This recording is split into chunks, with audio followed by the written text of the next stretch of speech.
La da da da da da. Ba, ba, ba, ba. La da da da da. Hey, congratulations. You did it again. You did it again. Yeah, I might be a few seconds late, but let's talk about the amazing accomplishment that you have this morning, which is that you have arrived at the best place in the world at the best time. Nothing in any universe is better than this. It's called Coffee with Scott Adams and the Simultaneous Sip. And I'm pretty sure it will be the most lasting legacy of our time. Yes, the biggest story in the world is Alec Baldwin. That is correct. And we'll talk about that. But first, if you'd like to take this up a notch, and I know you do, all you need is a cup or a mug or a glass, a tankard, chalice, a stein, a canteen, jug, a flask, a vessel of any kind. Fill it with your favorite liquid. I like coffee. And join me now for the unparalleled pleasure, the dopamine of the day, the thing that makes everything better. What is it? Yeah, it's a simultaneous sip. And it's going to really fire up your antibodies. Watch this. Go.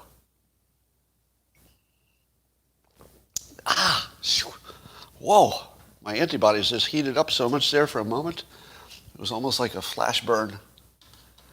I don't know if you felt it, but I think we're all getting healthier. We are. It's amazing. All right, let's talk about all the things. So why is it we're only getting little dribs and drabs of this Alec Baldwin accidental shooting story?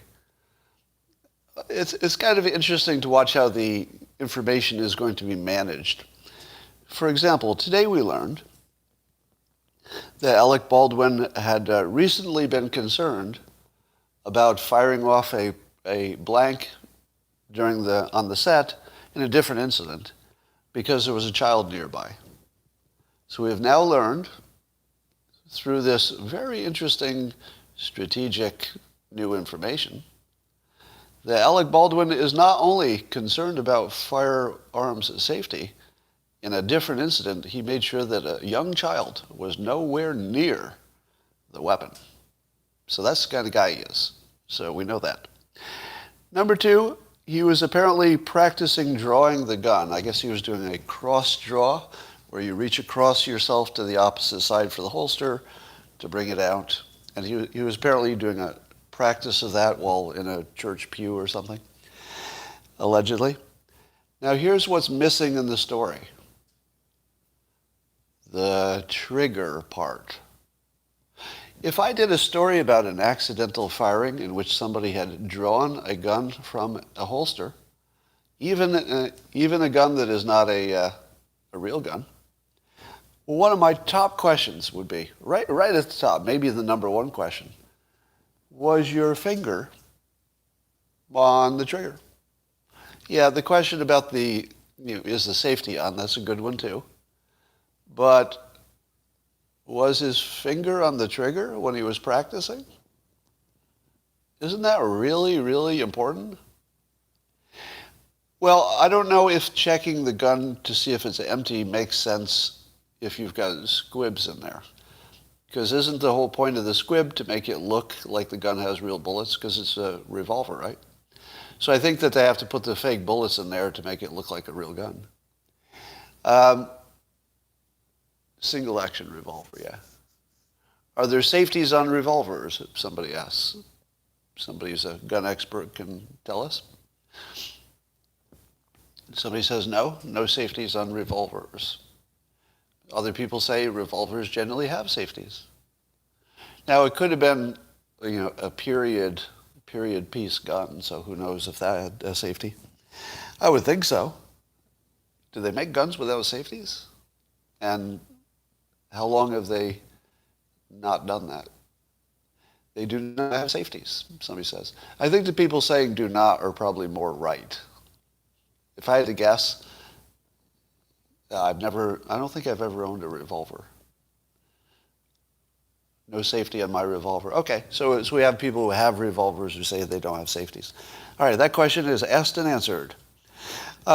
Here's the other question. Number one is, why don't we know if his finger was on the trigger? Which, by the way, I'm not sure would tell us anything necessarily, because he might not have pulled the trigger. Because they talk about it as a misfire, don't they? Is it a misfire if you pulled the trigger? And can somebody tell me how a gun misfires, a revolver? How does a revolver misfire? You can't. It doesn't. Yeah, okay, so work with me on this. I'm just trying to think it through. If the scene had involved somebody pulling back the hammer, if that had been the scene, then you could imagine a misfire, right? But he was drawing the gun. So the thing he was practicing was a quick draw and then firing. If you're quickly drawing and firing, there's no scenario in which you're touching anything but the trigger, right? Am I right? There are people who know a lot more about, firearms than I do. You can cock it back and drop it and it will fire, right? But if you're practicing drawing, would it ever get accidentally cocked? Usually by dropping the revolver. Yeah, that's what I thought. But even if you drop the revolver, you'd have to have it cocked, right? Yeah, it still has to be cocked. You can't just drop it and it fires because there's nothing hitting the bullet if you just drop it on the floor. In fact, it would be nothing safer. It's hard to imagine anything safer than dropping a bullet that's in a gun that's not cocked, right? Because the bullet will be protected by the gun, but it can't fire it because there's nothing touching it. I don't know if that's true, but yeah, that's probably going too far there. All right, so here's the other question. No video? No video. Are you seriously telling me that on a movie set, there's nobody has a video camera running, there's no security camera, nobody had a phone? I could definitely believe that they wouldn't be allowed to have phones. Can somebody confirm? I know somebody who works on sets. I'll ask that later. But would you be able to have your phone on a movie set? Because I'm thinking maybe not. Am I wrong? Would they have to give up their phones before they went on set? Just so it doesn't ring, they don't use it and stuff? I don't know. I'll ask that question. I know somebody who knows the answer to that. All right, here's some fake news on CNN. Now, of course, CNN likes to dump on Fox News, just as Fox News likes to dump on CNN. But I love the fake news technique they're using today. They're saying something that isn't a story at all, and it's obviously not a story based on the facts that they provide you.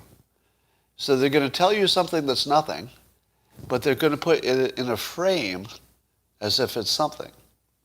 All right, watch for this. It's worded as if it's something, but there's actually nothing. And here's what they say. Talking about CNN's Jim Acosta and Brian Stelter.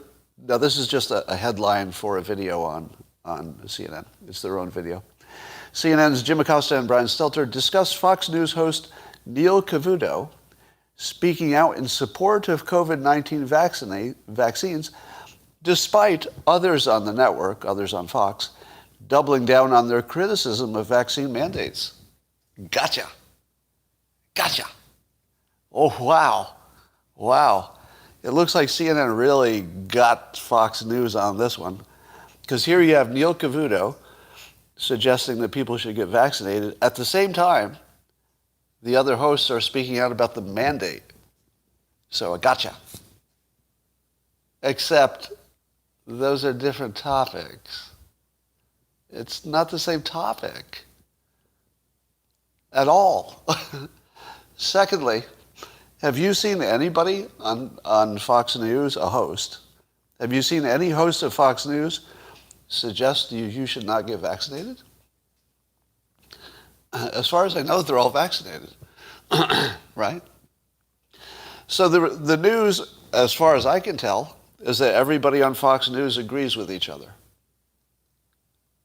But they worded it like they didn't. To me, it looks like, at least the evidence, I don't know if they actually agree, but the evidence would suggest they all think that vaccinations are worthy of consideration, because I think they're all vaccinated. They had to be. And probably every single one of them, on Fox News at least, thinks that mandates are overdone. So everybody on Fox News agrees with themselves, and somehow CNN found a way to, gotcha, I gotcha. See, you think this on this topic, but what about this completely unrelated topic? How about that? Ha ha ha, gotcha, gotcha. And the thing is that this worked. That this gotcha totally worked, because their audience will read this and say, oh my God, Fox News just so inconsistent and anti-science. Nothing like that's happening. Nothing even remotely like that's happening. But they can write it accurately because there's nothing that's a lie here. There's no lie in this. It just makes you think something else because of the way they framed it. Well, everyone hates Facebook, which is weird. So the left hates it and the right hates it. The left, I think CNN anyway, hates it because they're competition. All right? So when CNN writes about Facebook, they're really writing about a competitor, just as if they were writing about, Fox News, in a sense.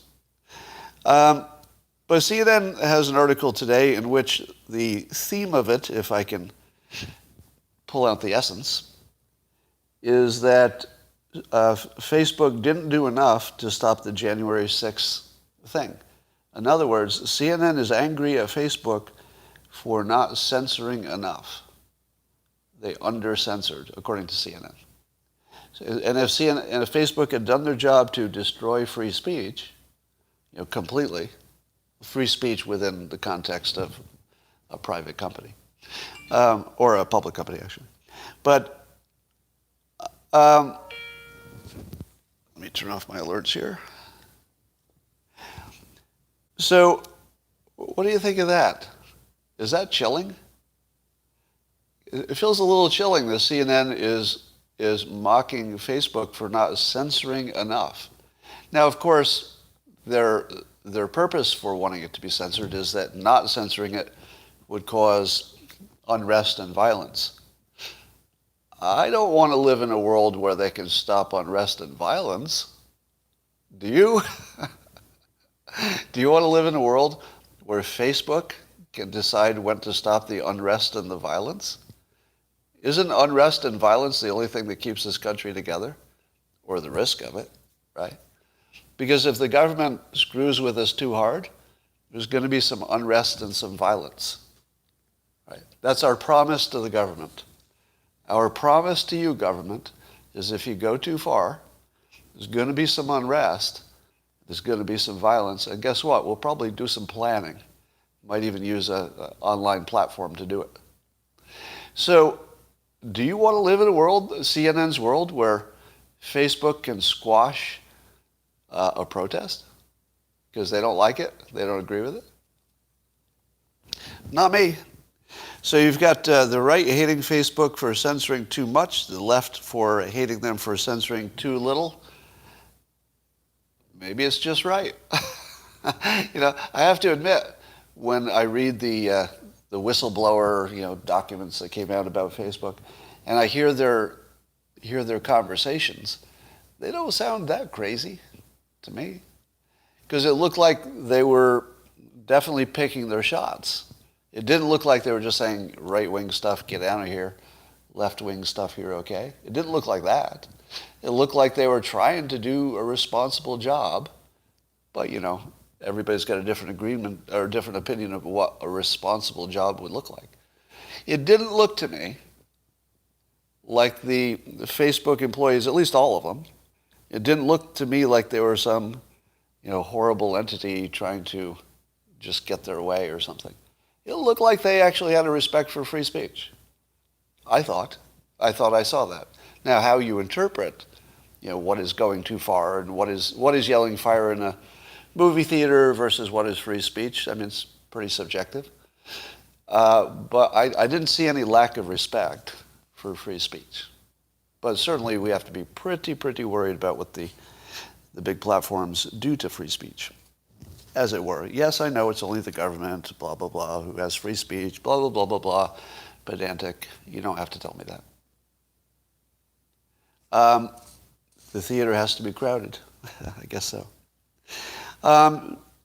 But on the positive side, CNN had a pretty good story here that I think is true.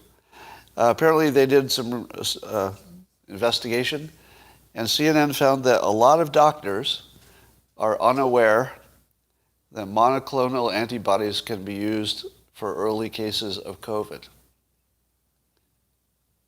What? What? Can we share a moment? I'm just going to read this again so you can have the same reaction I had. So at home, I'll read it again and just say, what? What? Wait, am I hearing that right? What?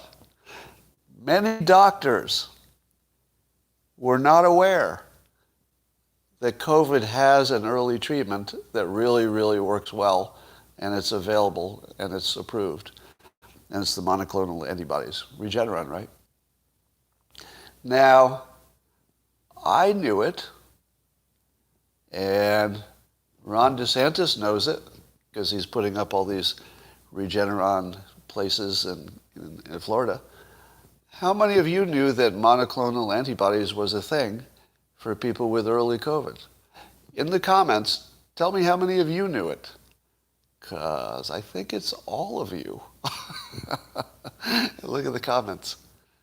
I haven't seen a no yet. It's all yeses. Oh, I saw a no. Okay, a few no's. So I don't know what, but seriously, there are doctors who didn't know this.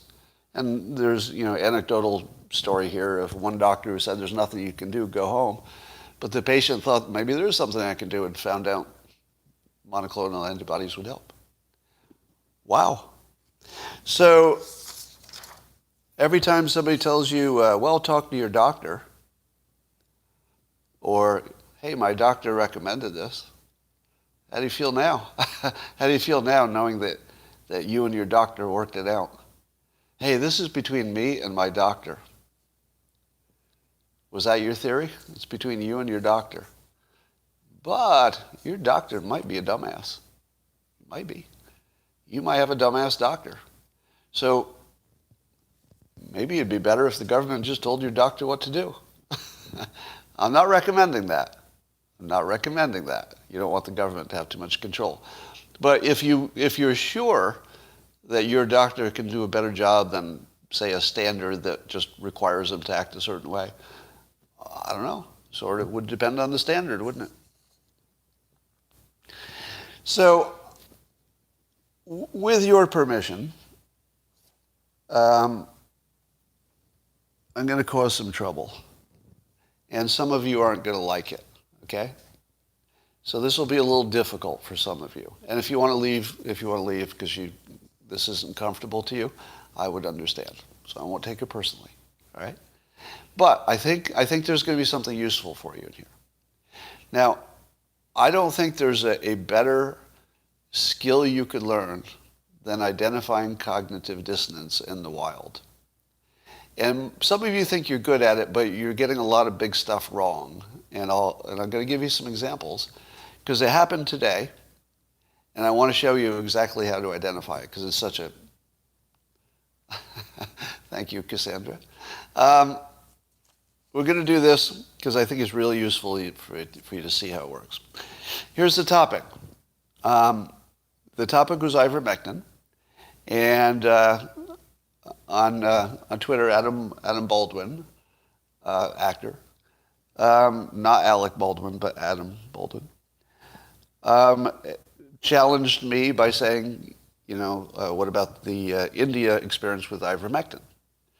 So I was asked to explain why it is that I think ivermectin maybe is not proven to work.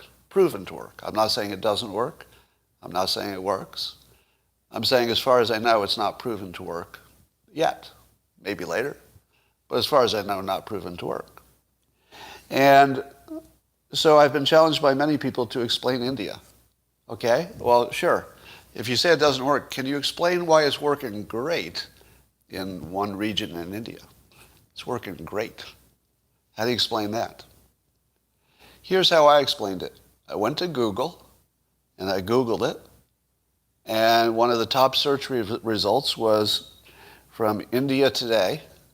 And they reported that in September of this year, so just weeks ago, the Indian Council of Medical Research and the National Task Force on COVID-19, so presumably these are the top entities in India for COVID decisions, have dropped the use of ivermectin and hydroxychloroquine from their treatment guidelines after the experts found the drugs had little to no effect on mortality or clinical recovery of patients. Now, stop right now. How many of you just made this mistake? How many of you thought that the topic is, does ivermectin work? It's not, all right? Because I don't know. Does ivermectin work? Why would you ask me? Why would anybody ask me if ivermectin works? How the hell would I know? I know there are studies that indicate it does. I know that the metadata indicates it does. I know that the metadata looks like garbage because it's influenced by some studies that are large that we know are bad. So if you take the large studies we know are bad out, the meta-analysis kind of falls apart, is my understanding. But I could be wrong about that. But that's not the topic today. The topic is, did it work in India? Not does it work, but did it obviously work in India in an Indian miracle? So again, it's not a question of whether ivermectin worked. We're not talking about that today. We're only talking about, is there an obvious success story in India? No, there's not. There's no success story in India because India, all of the experts just decided to not use it.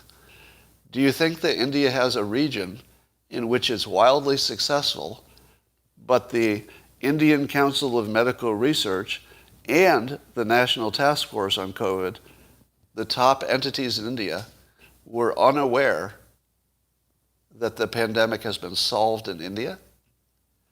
Because if it's been solved in one region, the Uttar Pradesh is what it was. If it's been solved in one region, and everybody in the United States knows it, but why don't the top people in India know it? Now, is this a setup for cognitive dissonance? It is, right? This is a perfect setup to trigger cognitive dissonance. Not in everybody. But if you were positive and you'd been making the argument, hey, it definitely worked in India, so we're done here. So Right-Land Bandit has started to yell at me in all caps. So here's your first tip on cognitive dissonance. Tip number one for spotting it. Somebody will yell at you with caps, okay, all caps, so we're seeing that. But also they'll go after the messenger and not the point.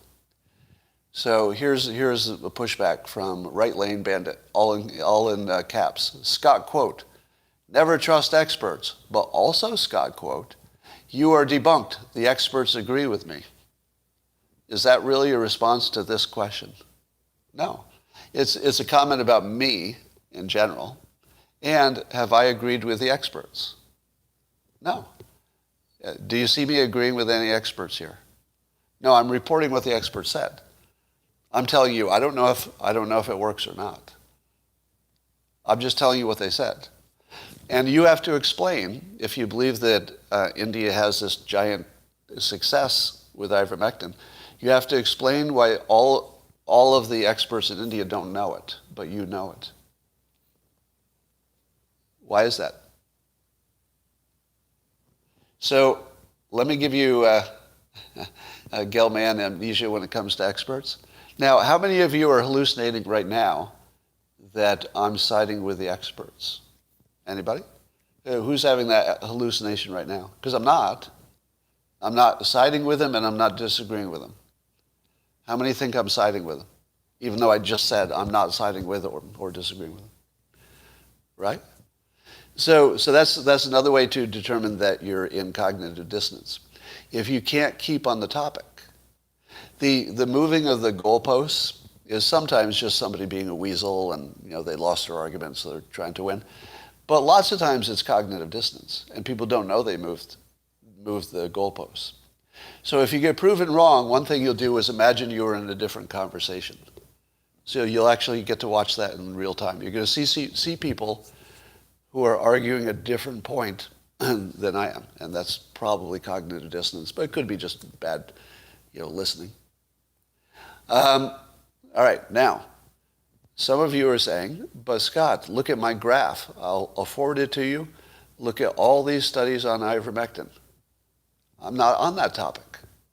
I'm not on that topic, right? That's this topic. Does it work? We could talk about that separately, but we're not on that topic. We're only on the topic. Did India have a big success that is just obvious? Can we agree? Let me see if I can get you to agree and watch the cognitive dissonance. So some of you are going to get triggered right now. Here we go. Here's another all caps. James Jensen says, this is to me, he says, in all caps, methinks you speaking with forked tongue, right? So this is cognitive dissonance. It's all caps, and it's about me. It has nothing to do with the point that all the experts in India are unaware that they've solved the pandemic, right? Big pharma got to the council. So one of the examples of cognitive dissonance, but I'm not saying that you're having it. So let's talk about the speculation that somebody says, okay, it all makes sense.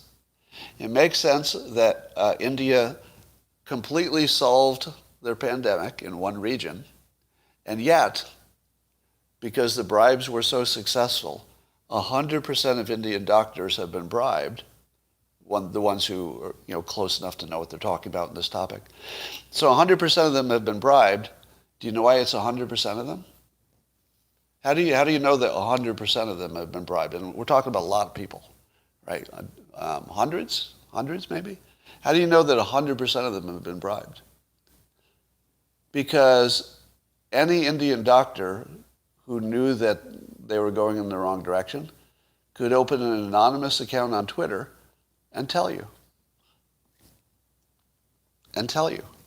You don't think there would be one expert who didn't get a bribe or maybe wasn't influenced by a bribe? Not one expert who could go on Twitter and say, hey, something's going on over here. They're all getting bribed. They're ignoring the data. Nobody? Now, ask yourself that. Because I don't think there's any explanation other than cognitive dissonance that you would imagine that Pfizer could get to every doctor in India.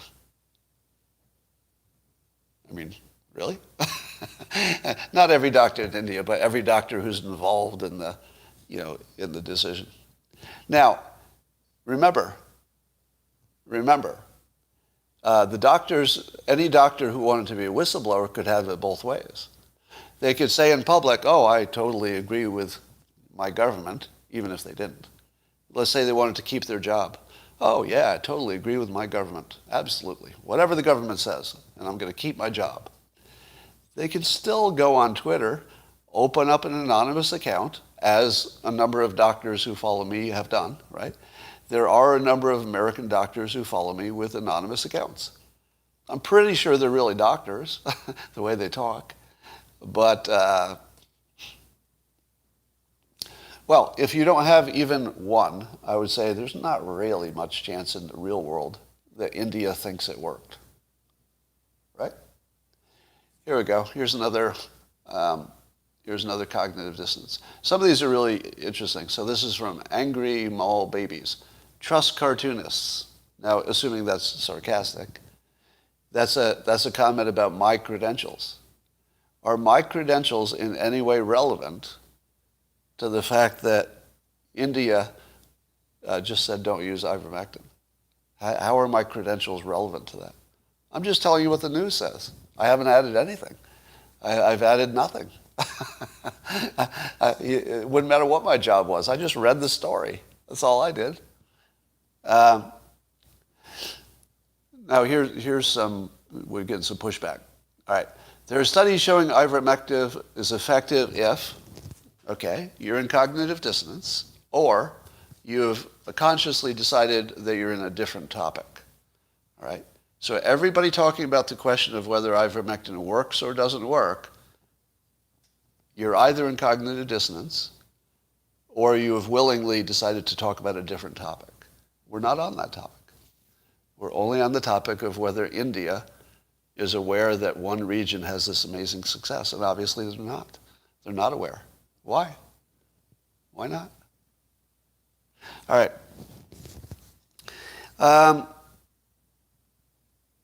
So here's another one.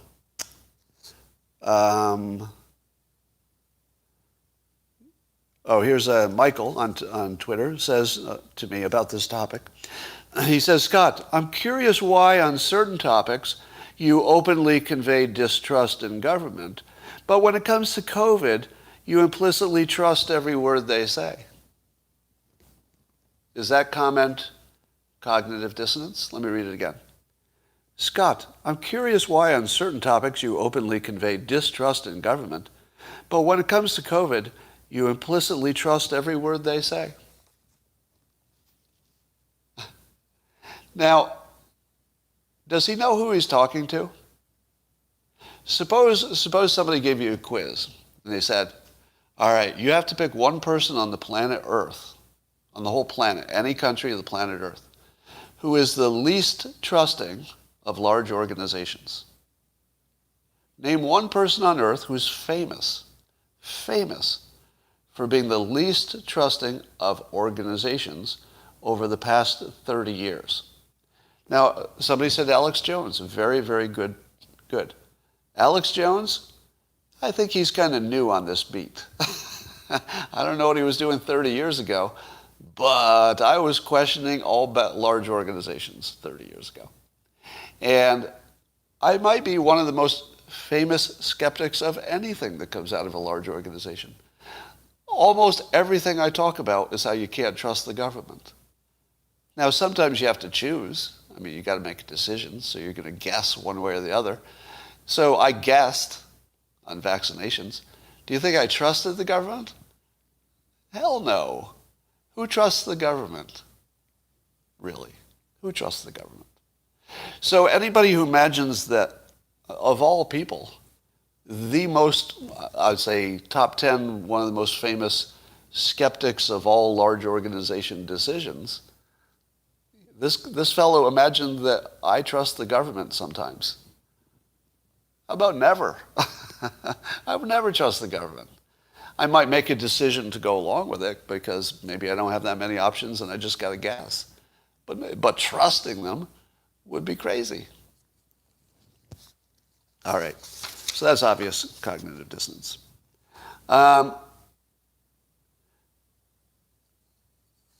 So let's do another one. So I saw on Google that somebody's saying again that vaccinations don't reduce the spread of COVID. So let me ask the question, and then I'll Google it right in front of you. See what happens. All right, here's the question. I want to see what your responses are. Now, keep in mind, the question I'm going to ask you is really widely reported, right? So if you missed this fact, you missed like one of the biggest things in the world. And I don't know how you missed it. But here's the question. If you're vaccinated, do you have the same statistical odds of spreading the virus as if you're not vaccinated? Go. In the comments, do vaccinated people spread the virus the same, just the same as people unvaccinated? I'm seeing a mixture of yeses and nos. I think the no's are starting to beat down the yeses. I see yeses. I see no's. No way, no, don't know, no, not sure, no. I see yeses. All right, so just the yeses. So just for a moment. So I suspect there are more no's. Now, my understanding, which could be wrong, that's why I'm going to Google it right in front of you. My understanding is that all of the experts agree. Well, at least the organizations of experts agree. There might be rogue doctors. But my understanding is that science is pretty well certain that vaccinated people don't spread it anywhere near, like nowhere near, not even close to unvaccinated people? How many want to find their worldview shattered? All right, so just the yeses. All right, stop commenting for a while. Just hold off your comments for a moment. I only want to see the comments from the people who say yes. So just give me the yeses that you believe that they spread the same, vaccinated or not. Just the yeses. All right. Now let's Google it. Maybe some of you are doing this at home. All right. We'll go to actual Google itself so that we won't go to DuckDuckGo. Now you might want to check my work on another search engine. All right. Do vaccinated people spread virus as much as unvaccinated? Now, the reason that I picked this question is because it's like one of the most important questions, right? All right, so Google has pasted an official answer to the top. So that means that in Google's opinion, it's a settled question, and they're just telling you the answer. So you don't even have to look for a source. They're just going to tell you right at the top. I haven't seen this before. You see this? They just paste it right at the top. And it says, common question. What are the chances of getting COVID after being fully... Well, that's different. Boop, boop, boop. Hold on. Okay, does the COVID-19 vaccine prevent transmission? Of course, we know it doesn't prevent it, but let's see what it says. Evidence suggests the U.S. COVID-19 vaccination program has substantially reduced the burden of disease. So Google says yes. Let's see what the CDC says.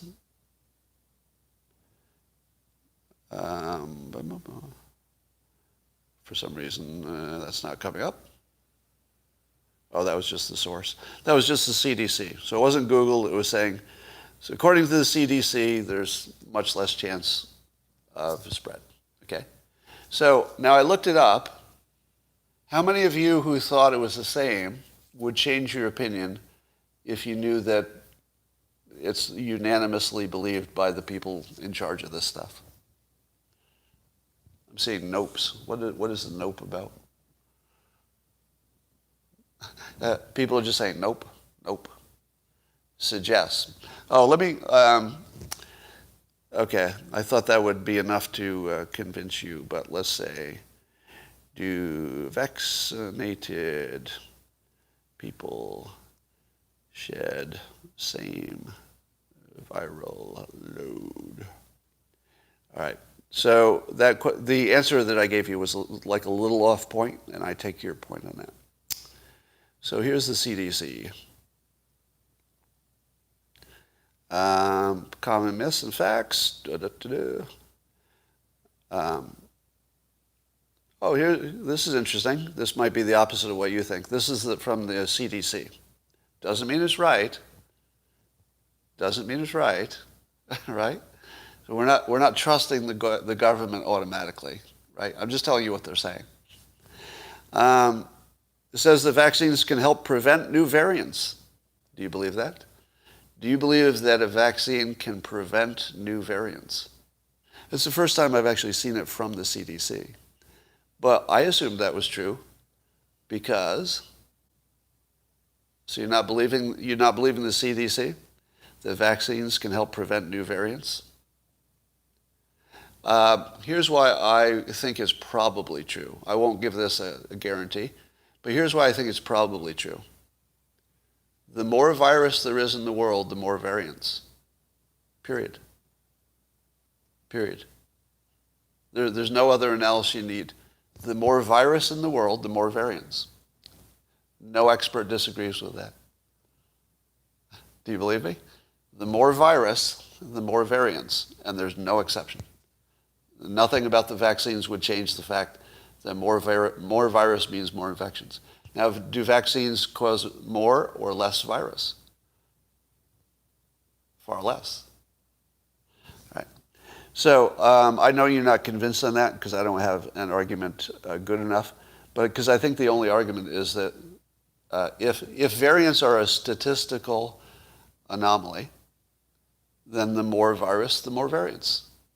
That's it. There's nothing else to say, is there? Stop talking to us like we're morons. Dan, I have to talk to the public across all intellectual planes. So sometimes I'll talk to you like you're smarter than average, because I think this audience is smarter than average, probably a lot smarter than average. But there are still many of you who have opinions which just don't, let's say they don't track. I don't know what to do with that. Yeah, so by the way, cognitive dissonance doesn't have anything to do with intelligence. Let's see if they've got the answer on the spreading.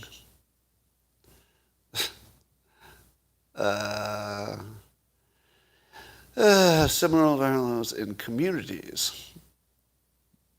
Let's see, that's, I want to find a good source here. Viral loads, similar in vaccinated and unvaccinated people. So viral loads are similar in vaccinated and unvaccinated people. So did I debunk myself? Anybody? So here's a source, UC Davis, and some other sources as well. The viral loads are similar whether you're vaccinated or unvaccinated. In the case that you,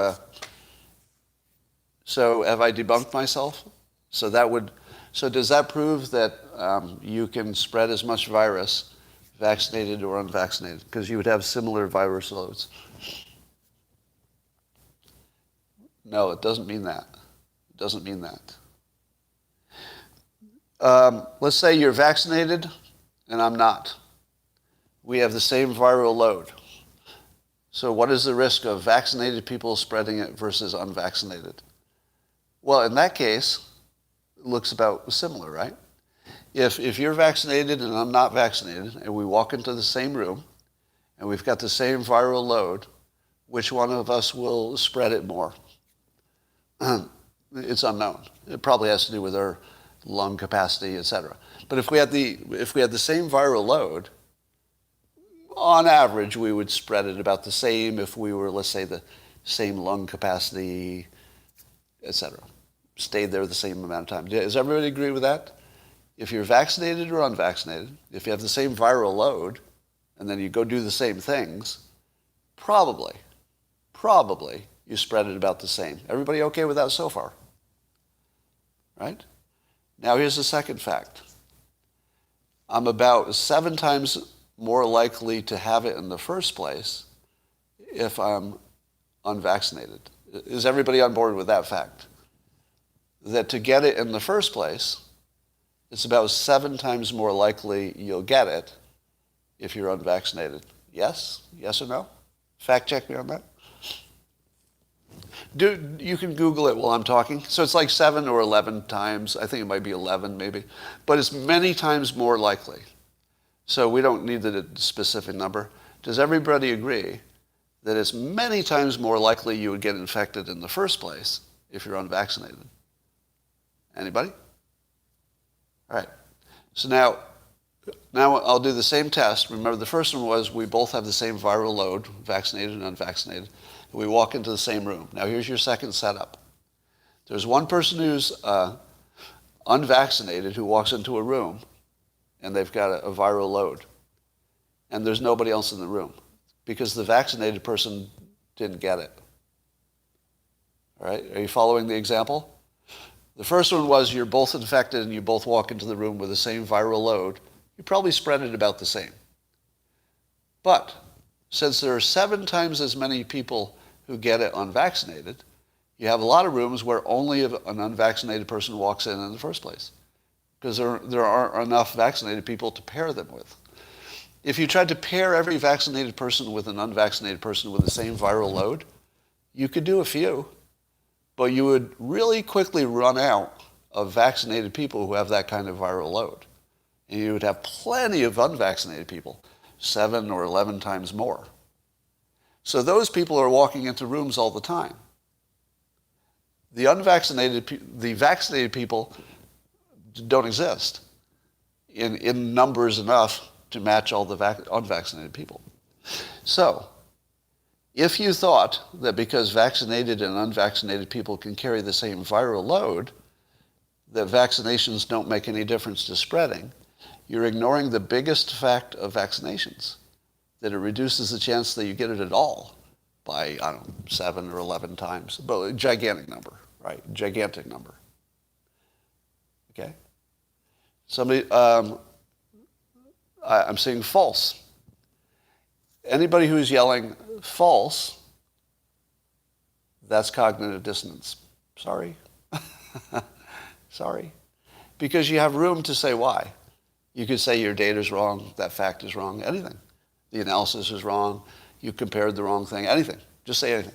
But if you're just saying I'm wrong to the facts I produced, you can Google these all. Everything I said will come up, in the top Google searches. Now, are the experts right about that?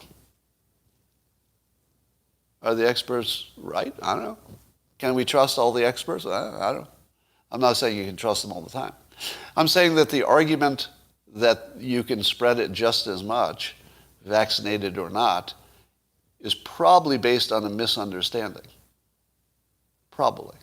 It's probably based on the misunderstanding that if you could have similar viral loads, that you would spread it the same. And while that's true, if there are just 2 people in the room, you have to look at the country, and you couldn't find enough people to go in the room with the unvaccinated person, because the vaccinated people just don't exist. Most of them don't have it, right?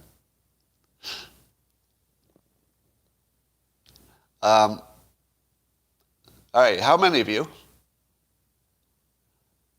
How could we have nearly enough time to study all of this? Well, that's always a problem. Google is a biased source, perhaps.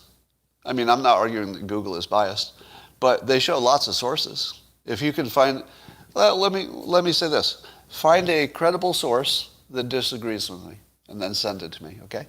Find a credible source, and I would accept a major publication on the right or the left.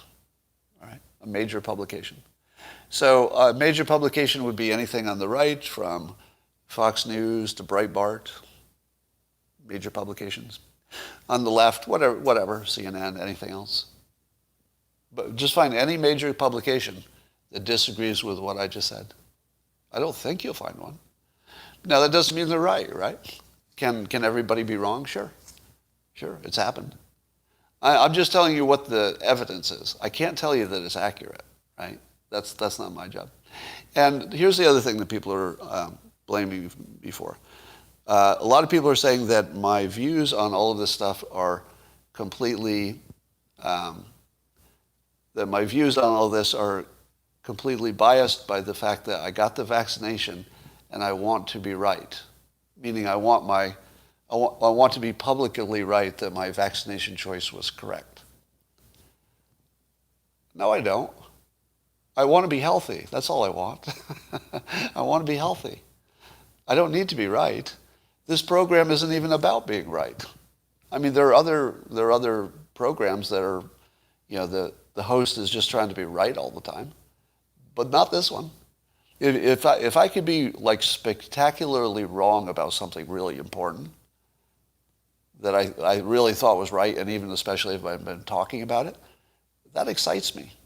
Now, it would be scary because it means I might be at risk of dying. That's a separate question.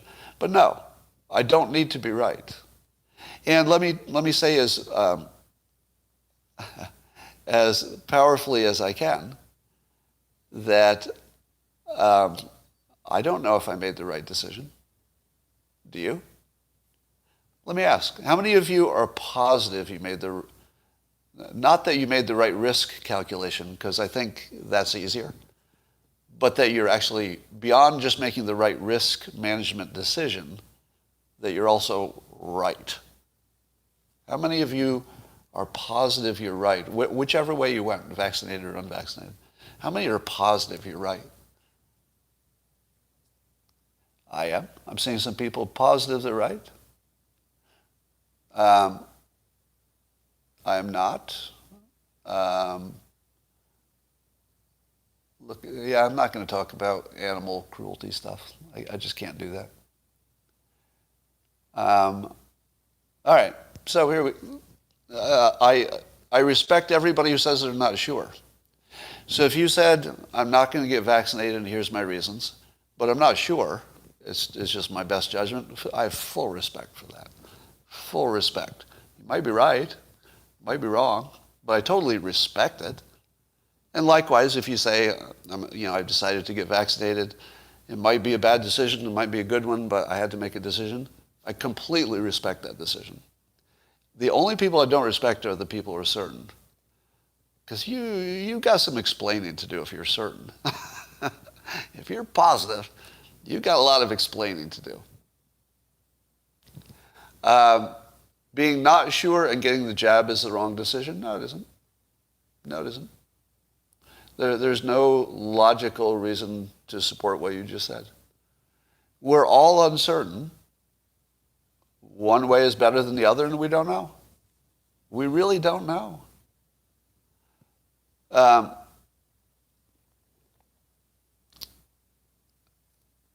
right, just looking at some of your comments.